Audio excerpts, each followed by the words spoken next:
여러분 안녕히 주무셨습니까? 참 좋은 아침입니다. 우리 2015년 5월 14일 목요일 말씀으로 드리는 오늘의 번제 함께 합니다. 출애굽기 31장 1절부터 18절까지 말씀으로 같이 하겠습니다. 우리는 1절부터 5절까지만 같이 읽겠습니다. 시작.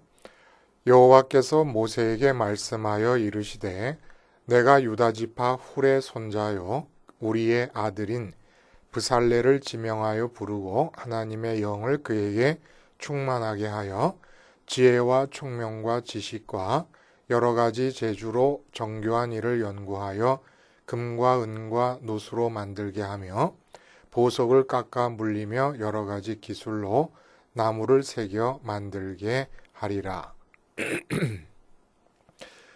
그리고 12절부터 17절까지 갑자기 안식일에 대한 규정을 좀 새삼스럽다 싶을 느낌이 나게 전혀 어울리지 않을 것 같은 이 문맥에서 반복을 하십니다.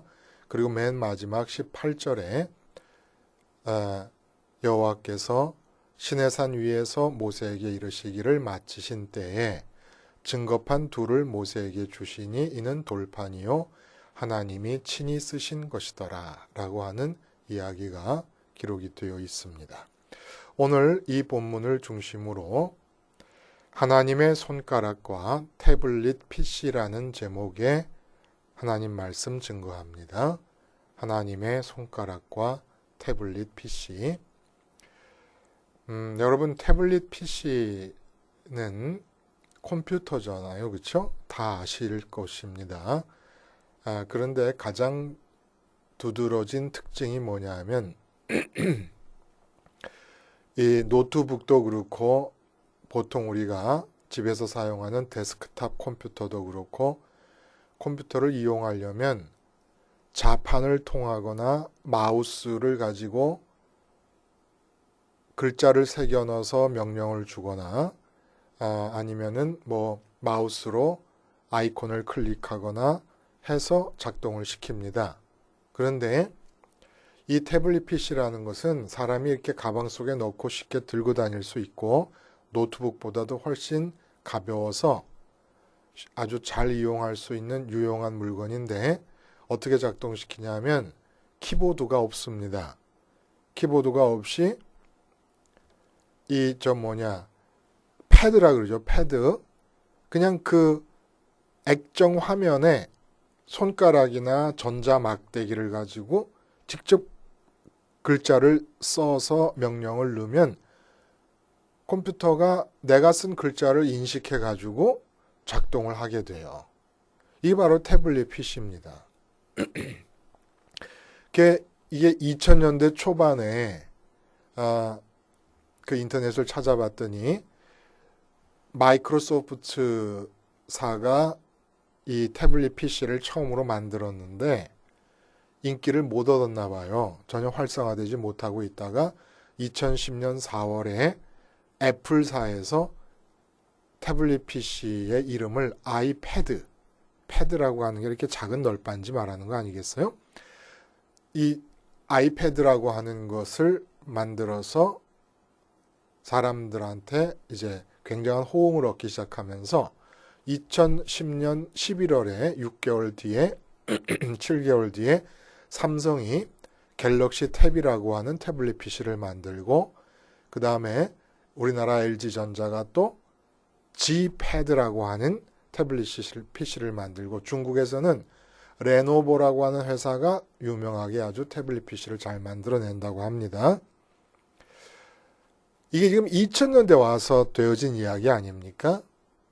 근데 3500년 전에 이 태블릿 PC의 오리지널이 있었다는 거예요. 맨 마지막 18절에 뭐라고 얘기해요? 이제까지 쭉 하나님께서 시내산 꼭대기로 올라온 모세에게 말씀을 계속 주신 거 아닙니까?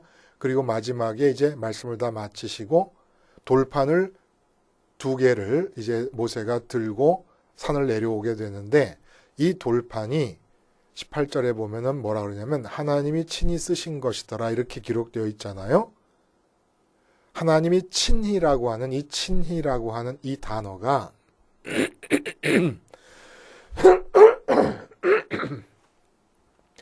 히브리어 성경의 본래의 뜻을 따라 직역을 하면 하나님의 손가락으로 라는 뜻입니다. 하나님의 손가락으로 쓰신 것이더라. 그러니까 돌판이 이렇게 있으면 돌판이라는 게 스톤 태블릿이 되겠지요.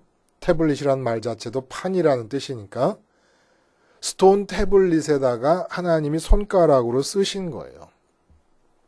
이렇게 하나님이 손가락으로 쓰시면 이제 선민에게 그것이 작동될 것입니다.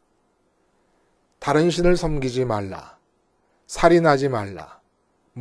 맨 마지막에 이웃의 것을 탐내지 말라. 이렇게 하나님이 손가락으로 돌판에 쓰셨으니까 그럼 그걸로 끝난 거냐면 그게 그렇게 쓰신 것이 우리 선민들에게 작용해서 우리가 다른 신을 섬기지 않게 되고 또 살인하지 않고 하는 일들이 나타나게 된다는 겁니다. 그러니까 정말 태블릿 PC의 원형 아닙니까? 손가락으로 쓰셨다. 아주 중요한 의미잖아요. 그렇죠? 이 손가락으로 쓰셨다고 하는 것은 앞에 이야기들이 다 끝난 다음에 그냥 모세가 돌판을 2개 들고 내려왔다라고 하는 사실 이야기를 의미 연관 없이 덧붙인 게 아니라는 거예요. 앞에 있는 이야기와 의미가 통하고 있다는 얘기입니다. 통하는 정도가 아니라 이 마지막 18절에 돌판에 하나님께서 태블릿 PC에 쓰듯이 손가락으로 쓰셨다는 이 이야기가 없으면 오늘 이 31장의 본문을 정확하게 이해하기가 힘들 정도로 본문 이해의 키가 되어주는 말씀이라는 겁니다. 본문의 내용은 우리가 다 읽어서 아시겠습니다만은 이제까지 하나님께서 회막의 설계도에 대해 얘기를 하셨고 회막에 들어가게 될 각종 기구들의 모든 식양, 수치라든지 재질이라든지 모양이라든지 그 배치하는 위치라든지 이런 걸 하나도 빠짐없이 다 이야기해 주셨습니다. 이제는 뭐가 중요하냐면 그렇게 하나님께서 모세에게 이야기하신 그대로 회막을 만들고 회막에 배치될 기구들을 제작해야 될 사람이 필요한 거예요. 그래서 그 사람들이 나타나서 직접 만들어서 일이 진행이 실제로 돼야 되는 게 중요한 거 아니겠습니까? 그 본문 내용을 얘기하고 있어요. 그래서 유다 지파의 훌의 손자요 우리라고 하는 사람의 아들인 브살레를 하나님께서 지명해서 일을 시키시려고 하는데 이 사람이 이 회막 제작에 임하게 될 때 이 사람의 상태, 이 사람의 조건이 어떤 상태냐면 하나님의 영을 그에게 충만하게 하여라고 하는 하나님의 충만이 첫 번째 조건이고 그리고 지혜와 총명과 지식과 여러 가지 재주로 정교한 일을 연구하여라고 했습니다. 하나님에 의해서 충만해지고 하나님의 영으로 충만한 상태에서 정교한 일을 연구해야 합니다. 근데 여기에서 정교한 일을 연구한다는 이 말이 참으로 재미있는 말이라 이거예요. 무슨 말이냐 하면 정교한 일을 연구하여라고 하는 게 사실은 같은 단어입니다. 정교한이라고 하는 이 단어는 그 히브리어의 하샤브야, 샤브, 샤가 아니라 쏴브. 참 어려워요. 하쏴브. 이게 바로 동사로서 생각하다, 고안하다, 계획하다라고 하는 뜻을 가진 단어입니다. 근데 정교한 일이라고 할 때 이 정교한 일도 결국은 이 단어에서 나온 단어, 파생된 단어라는 거예요. 마하쏴브라고 얘기합니다. 그게 명사형이 된 거예요. 쉽게 말하면 정교한 일을 연구하여라는 말이 무슨 말이냐? 생각을 생각하여라는 뜻이 됩니다. 이 말이 참 재밌지 않습니까, 여러분? 이제 성전 기구를 만들어야 되는 거예요. 그렇죠? 근데 정교한 일을 연구한다는 것이 무슨 뜻이냐 하면은 일을 정교하게 해야 되니까 골몰해서 이제 생각을 하게 되지 않습니까? 근데 그게 생각을 생각한다는 겁니다.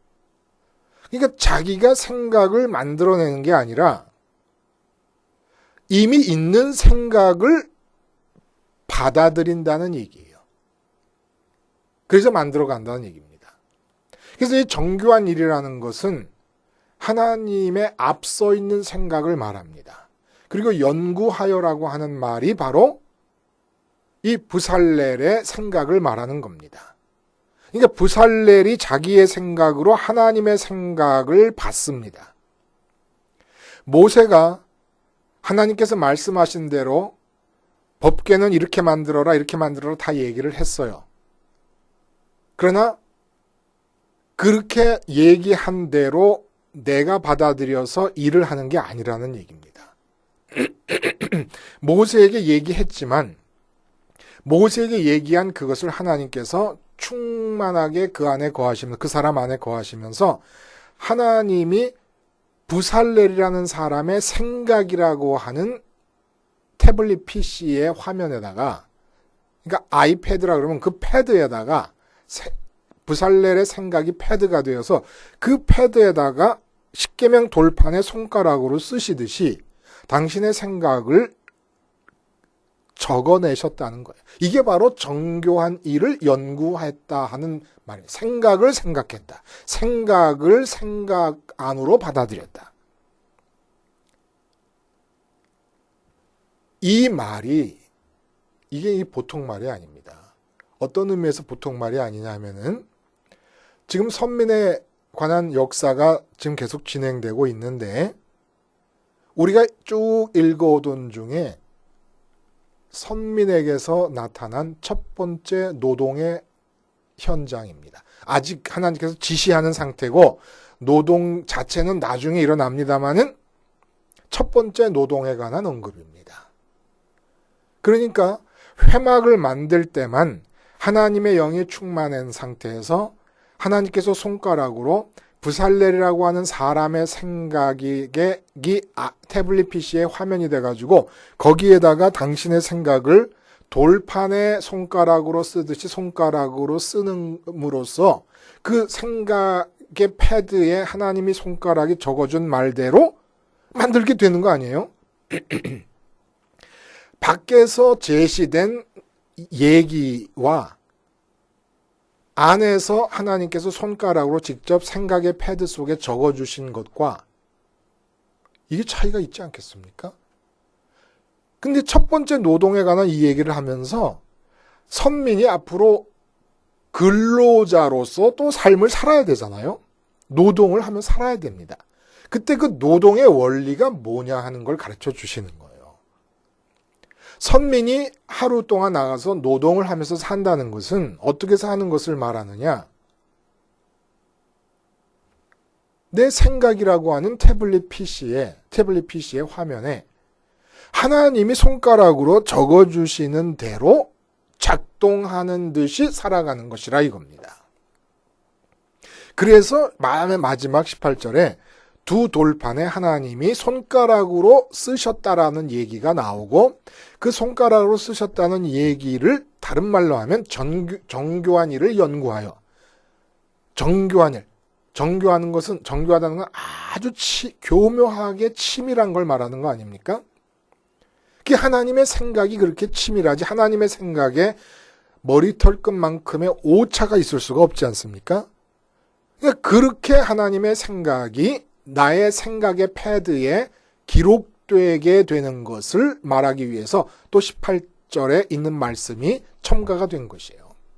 사실을 기록한 것일 뿐만 아니라 이 본문 전체를 이해하는 키가 되는 것이고 이 본문은 회막을 제작함으로써 첫 번째 선민에게 보여진 노동의 내용이 제시되고 있지만 앞으로 선민은 회막 제작뿐만 아니라 모든 삶에 임할 때 삶에서 일을 하게 될 때 바로 이 원리를 따라 움직여야 된다는 걸 얘기하는 겁니다. 정교한 일이라고 표현했어요. 그렇죠? 우리의 삶도 회막의 모든 기구들을 정교하게 만들어야 되는 것처럼 우리의 삶도 정교해야 되지 않습니까? 정교해야 된다는 게 무슨 뜻입니까? 빈틈이나 구멍이나 왜곡이나 실패가 없어야 된다는 거예요. 어떻게 해야 우리 삶이 그렇게 정교할 수가 있습니까? 하나님이 계획하신 그 계획대로 이루어지면 우리의 삶이 정교해지는 겁니다. 브살렐에게 그렇게 정교하게 일을 하게끔 하시기 위해서 하나님이 당신이 갖고 계신 생각을 브살렐의 생각의 패드에 손가락으로 적어주신 것처럼 그게 바로 정교한 일을 연구하라는 뜻이라는 생각을 생각한다는 뜻입니다. 우리는 분명히 우리가 생각을 한다고 생각하지만 우리 생각이 아니라 우리의 생각의 패드에 하나님이 당신의 생각을 손가락으로 기록해 주시는 겁니다. 그렇게 해서 우리의 삶도 정교한 삶이 되고 우리의 사업도 정교한 사업이 되게끔 살라는 얘기예요. 어떻게 해서 우리 자신, 우리의 인격, 우리의 마음 자체가 살아있는 아이패드가 되어서 살아있는 갤럭시 탭이 되고 살아있는 G패드가 되어서 우린 살아있는 패드예요. 태블릿 PC예요. 하나님의 손가락이 기록을 해야 돼요. 그리고 그 기록한 대로 움직일 때 정교한 삶이 나타난다는 겁니다. 결과적으로. 여기서 질문이 있는 거예요. 지금 보면 브살렐이 생각의 능력이 있는 사람인데 하나님의 생각이 그 안으로 들어갑니다. 이런 일이 일어날 때에 도대체 이게 브살렐이라는 인간의 생각인지 아니면은 하나님의 생각인지를 어떻게 알겠습니까? 또 그 뒤에 6절에도 오홀리압을 브살렐에게 붙여주는데 그 다음에 6절에 뭐라 하시냐면 지혜로운 마음이 있는 모든 자에게 내가 지혜를 주어 이렇게 얘기합니다. 이것도 똑같은 거예요. 생각이 있는 자들에게 하나님이 생각을 주시는 거예요. 그러니까 생각할 수 있는 능력을 왜 주셨냐면 하나님의 생각을 받아들일 수 있게 하려고, 말할 수 있는 능력을 왜 주셨냐면 하나님의 말을 받아들일 수 있게 하려고. 근데 오늘은 이 6절에는 지혜로운 마음이 있는 자에게 지혜를 주어. 같은 얘기죠. 근데 지혜로운 마음이라는 것은 여기서 정식으로 우리가 얘기하는 지혜가 아니라 숙달된 마음이. 숙달된, 그러니까 무슨 목공일이라든지 보석 가공이라든지 금속 가공 같은 숙달된 능력이 있는 사람들에게 또 능력을 주신다는 거예요. 그러니까 이 사람들 오홀리압이 물건을 만들 때 원래 그 사람은 다른 사람들이 볼 때 그 능력이 있는 사람이에요. 그 능력이 있는 사람인데 하나님께서 그 능력을 거기다 주십니다. 금속 가공 능력이 있는데 금속 가공 능력을 주시는 거예요. 하나님이. 그러니까 이게 도대체 오홀리압의 능력인지 하나님의 능력인지 알 수가 없지 않습니까? 우리가 살아갈 때도 분명히 하나님께서 내 인격 자체를 살아있는 PC, 살아있는 태블릿 PC로 여기셔서 당신의 손가락을 적어서 생각을 기록해 주시면 그 생각대로 행동하면서 살아야 되는 게 선민의 노동의 원리인데 행동의 원리와 노동의 원리라는 겁니다. 근데 이게 하나님의 생각인지 내 생각인지 알 수가 없지 않습니까? 그래서 등장한 얘기가 안식일이라는 거예요. 정교한 일이라는 말이 여기서 나오지만 참 성경을 말씀을 전하기 위해서 대하다 보면 말입니다. 이렇게 정교할 수가 없습니다. 안식일 규정은 십계명을 얘기할 때 말씀을 하셨고 군데군데 규정에 관한 이야기가 나올 때 말씀이 다 되었던 것이에요. 근데 지금 이 본문은 어떤 행동을 위한 규정을 얘기하시는 게 아니지 않습니까? 본문의 맥락이. 근데 갑자기 안식일이 툭 튀어나오는 겁니다. 그럼 여기서 안식일의 의미는 뭐냐? 안식일이라는 것은 본문에 나와 있는 대로 6일 동안 열심히 일을 하고 그 다음에 7일째는 아무것도 안 하는 겁니다. 일단 외형상 안식일은 아무것도 안 함으로써 지켜질 수 있어요. 근데 아무것도 안 한다는 게 손만 안 움직인다는 얘기가 아니라 마음으로부터도 6일 동안 진행됐던 일에 대해서 죽어버리는 겁니다.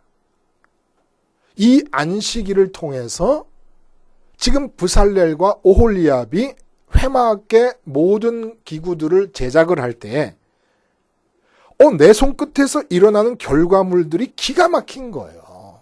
아주 정교하게 만들어지는 겁니다. 아름답게 만들어지는 겁니다. 왜 아름답냐? 하나님께서 세상을 창조하실 때 시편에 보면은 세상의 창조를 하나님의 손가락으로 창조를 하셨다는 말도 나와요. 그러니까 하나님이 당신의 생각대로 글을 쓰신 거예요. 말씀으로 하셨다는 얘기와 같은 뜻 아닙니까?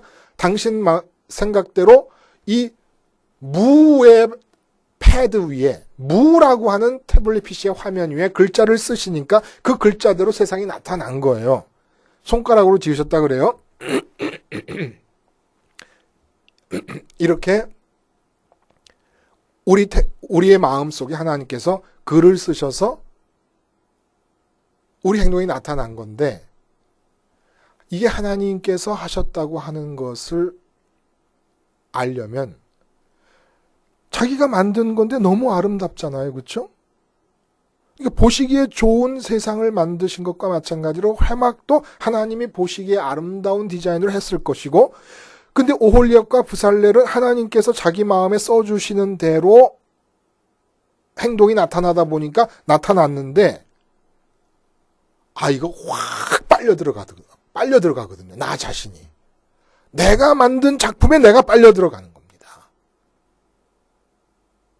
이때 안식일의 규정을 하나님 말씀하십니다. 안식일이란 건 뭐예요? 6일 동안 진행한 모든 일에 대해서 죽어버리는 겁니다. 죽는다는 것은 내 마음에서 전혀 그게 내 일이 아닌 것처럼 밀쳐내는 것을 말합니다. 그래서 우리가 6일 동안 한 일을 안식일에도 마음에 기억하게 되고 그것에 매여 달리게 되는 이유가 뭡니까? 그게 내일이기 때문에 그래요. 내일로 여겨지고 있기 때문에. 그러니까 안식일이라는 규정을 말씀하신 이유는 부살렐과 오홀리압이 손으로 만지는 것마다 결과물들이 기가 막히게 나와요. 근데 안식일이 되면 그것에 대해서 그 기가 막힌 것이 나와 아무 상관이 없는 것처럼 내가 죽어버려야 됩니다. 여기서 못 죽으면 오홀리압과 부살렐은 하나님께 쓰임받음이 끝나버리는 거예요. 여기서 죽어야 이 일이 하나님의 일이 되는 겁니다. 그러니까 내가 지금 하고 있는 일에 대해서 내가 지금 마음으로 죽을 수 있느냐 이거예요. 이게 내 일이 아닌 것처럼 내 마음은 일의 진행과 상관없이 일이 잘 되면 기쁘고 일이 잘 안 되면 괴로워지는 이런 마음이 붙어있기 때문에 그런 거 아니에요? 마음이 매여있기 때문에 연결이 되어 있으니까. 근데 이 연결고리가 끊어져 있느냐 이겁니다. 그래서 내 마음은 내가 하고 있는 일의 어떠함과 상관없이 하나님으로만 충만해서 하나님으로만 기쁘고 행복한 상태일 수가 있겠느냐 이겁니다. 그럴 수 있으면 이제부터 손끝에서 일어나는 모든 일은 하나님의 생각이 내 마음판에 써지면서 하나님께서 내 아이디어를 주시고 하나님께서 손끝을 움직여 주셔서 일어나는 일들이라는 거예요. 삶에서 하는 모든 일들이. 그럼 어떻게 우리가 이렇게 안식일의 내용이 우리 마음에 적용이 되어서 우리가 하는 일에 대해서 우리가 죽을 수가 있습니까? 그거는 처음에 나온 얘기예요. 하나님의 영으로 충만하면. 하나님의 영으로 충만해서 내가 손으로 하는 그 일로 인해서 비로소 만족하게 되어야지라고 하는 마음이 없으면 이미 그 일이 시작되기도 전에 하나님에 의해서 충만해갖고 만족과 기쁨이 있으면 내가 하는 모든 일들이 내 일이 아니라 하나님의 일로 끝까지 유지될 수가 있습니다. 근데 내가 하는 일을 통해서 일이 잘 되게 함으로써 내가 만족하려 하면은 이젠 그건 이미 내 일이지 하나님의 일이 아닌 거예요. 그러면 하나님의 정교한 계획이 우리 마음판에 써지지도 않아요. 그러니까 우리가 스스로 정교하게 하려고 애를 쓰면서 생각하고 이렇게 얘기하게 되는 겁니다. 연구하게 되는 겁니다. 목회를 하는 것도 그런 거예요. 목회의 어떤 것과 상관없이 내가 하나님으로 충만해서 기쁠 수 있으면, 충분히 만족할 수 있으면 목회는 하나님의 일이 되는 겁니다. 근데 내가 목회를 크게 부흥을 일으킴으로써 비로소 만족하려 하고 있다 그러면, 그래서 지금 부흥이 안 일어나고 있기 때문에 만족하지 못하다고 하고 있다 그러면, 또 반대로 부흥되고 있어서 지금 내가 마음에 기쁘고 있다 그러면 그건 하나님의 일이 아닙니다. 부흥이 돼도 하나님의 일이 아니고 부흥이 안 돼도 하나님의 일이 아닙니다. 그러면 어떻게 충만해야 됩니까? 충만해야 내가 하는 모든 일들이 하나님의 일이고, 그럴 때 그 하나님의 일은 나를 살아있는 PC 삼으셔, 태블릿 PC 삼으셔서 하나님의 손가락이 십계명 돌판에 손가락으로 쓰셨다는 말처럼 당신의 계획을 손가락으로 써주실 때 그 써주시는 생각이 말에 나타나고 손끝에 나타나고 내 몸에 나타나면서 노동이 되고 근로가 되는 거죠. 그러면 결국은 열쇠는 하나님 충만인 거예요. 어떻게 하나님 충만합니까?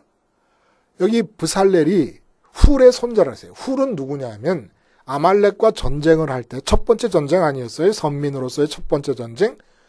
산에 올라가서 모세가 기도를 할 때 아론이 한 손을 붙잡고 훌이 한 손을 붙잡았습니다. 그 훌의 손자예요, 브살렐이. 그러니까 이 브살렐의 집안은 할아버지 때부터 아버지 우리 때를 거쳐서 이 집안의 첫 번째 화두는 기도입니다. 기도. 모세가 산에 올라가서 기도를 하는데 그 손을 붙잡아 준 자가 훌이니까 그 이야기가 이 집안에서 대대로 이어져 내려가지 않겠습니까? 이 집안의 가장 중요한 얘기예요. 집안 역사, 이 가문의 가장 자랑스러운 이야기고. 그러니까 이 브살렐이 누구였습니까? 기도하는 사람이었습니다. 이게 어떻게 충만하게 될 것입니까? 이건 지금 앞으로 될 일을 말씀하고 계시는 거니까 바로 상번제의 의미를 내 것으로 만들기 위해 기도함으로써 충만해지는 겁니다. 상번제의 의미. 날마다 세상에 대해 죽는 거예요. 그리고 순간마다 죽는 거예요. 소재의 의미를 살려서. 그리고 기도하는 겁니다. 하나님과 포도주를 마신 사람이 전제잖아요. 그렇죠? 포도주를 마신 사람이 포도주의 기운과 하나가 되듯이 내가 세상에 대해 죽어서 매 순간 하늘로 하나님을 찾아 마음이 올라감으로써 내 마음이 하나님과 연합하고 하나님께 취하게 해주세요. 이 기도를 드리는 거예요. 이것이 완성된 사건이 십자가라서 우리가 어떻게 충만해집니까?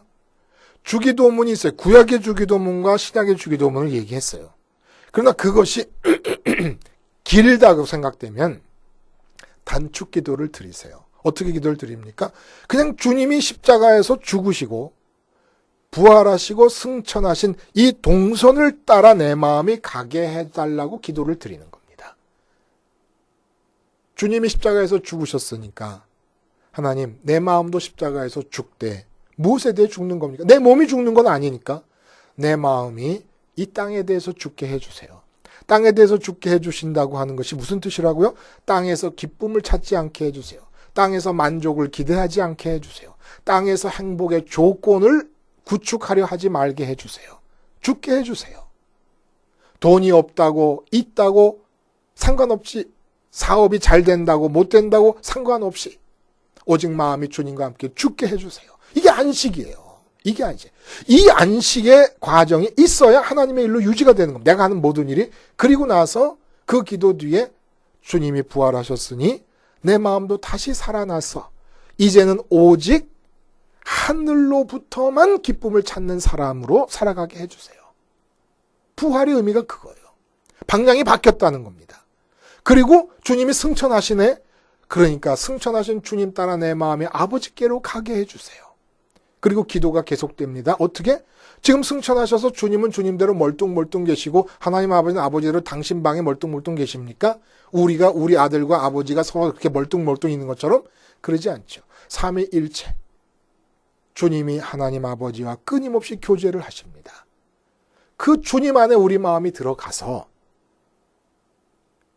주님이 보시는 하나님을 보고 주님이 느끼시는 하나님 아버지를 느끼면서 주님이 교제 중에 아버지의로부터 받는 모든 것을 다 받는 거예요. 그러니까 우리의 기도는 하늘에서 지금 주님께서 아버지와 교제하시듯이 주님의 속에 그리스도 안에서 주님 안에서 아버지와 그 교제가 계속 이루어짐으로써 아버지로 충만하게 하시고 아버지와 더욱더 친하게 해주시옵소서.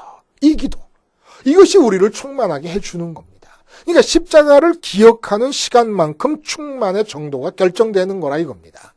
그리고 이 충만의 정도가 결정되면 내가 이 땅에서 하는 모든 일들은 하나님의 일로 유지되는 것의 정도도 결정이 되고, 이것이 결정되면 하나님께서 나를 살아있는 태블릿 PC 삼으셔서 당신의 생각을 기록해 주시는 정도도 결정이 되는 거죠. 우리는 하나님께서 손가락으로 돌판에 당신의 생각을 기록하신 것처럼 브살렐과 오홀리압의 마음에다가 하나님이 당신의 뜻을 손가락으로 적으신 것처럼 그렇게 살아있는 태블릿 PC가 되어서 하나님의 손가락이 적히는 대로 행동하면서 살고, 그리하여 우리의 삶이 회막을 만드시려는 하나님의 마음처럼 하나님께서 우리의 삶 안에 거하기를 원하시지 않습니까? 그러니까 우리의 삶도 회막이 되어야 되는, 하나님의 거주지가 되어야 되는 우리 삶이, 그러기 위해서 정교한 삶이 될 수 있게 되어야 되지 않겠습니까? 그래서 손가락으로 쓰신다는 얘기와 안식일의 이야기와 회막 제작의 이야기가 이렇게 연관성 없어 보이는 것 같은 깊은 연관성 안에서 우리에게 제시되고 있었던 것이지요. 기도하겠습니다. 하나님 아버지, 십자가 생활화를 통하여 충만케 하시며, 그래야 하나님이 정교하신 당신의 생각을 우리의 마음의 화면에 적게 해 주시고 적으신 대로 말하고 행동함을 통하여 우리의 삶이 정교하게 만들어진 하나님의 거처가 되게 하여 주시옵소서. 예수님의 이름으로 기도하옵나이다. 아멘.